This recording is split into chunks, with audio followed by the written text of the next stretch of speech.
என்று நீர் கூறிய போது தாங்களே செலவு செய்து கொள்ள வசதியில்லையே என்று எண்ணி துக்கத்தால் தங்களின் கண்களில் கண்ணீர் வடித்தவர்களாக திரும்பி சென்றவர்கள் மீது எந்த குற்றமும் இல்லை.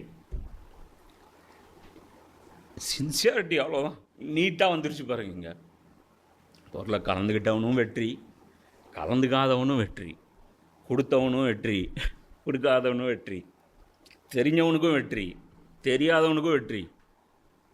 ஒரு கிரைட்டேரியாவும் இல்லை அல்லாட்ட. கிளாஸ் இருந்தால் போதும்.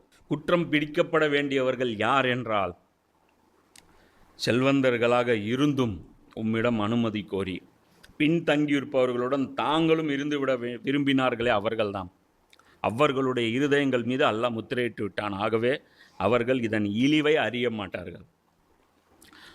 அவங்க ஸ்ட்ராட்டஜிக்கலாக சில முடிவுகள் எடுத்திருப்பாங்க.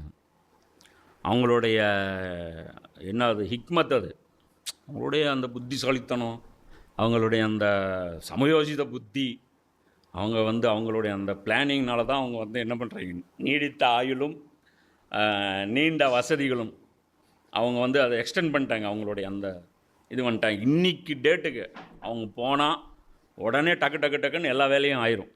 அப்படி போனால் அப்படி ரெக்கமெண்டேஷன் அப்படி கிடச்சிரும், டக்குன்ட்டு போயிடும். ஏன்னா அந்தளவுக்கு அந்தளவுக்கு அவங்க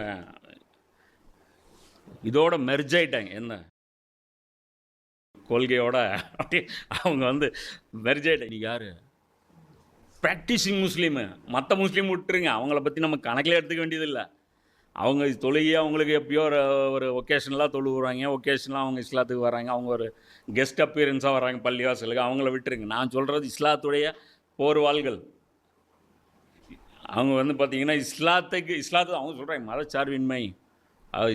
எதுவும் எந்த மதமும் சார்பு எடுக்கக்கூடாது. யார் அல்லாவும் இருக்கக்கூடாது, அல்லாவுடைய ரசூலும் இருக்கக்கூடாது. அதில் அவங்களுக்கு பெருமை. அப்போது இந்த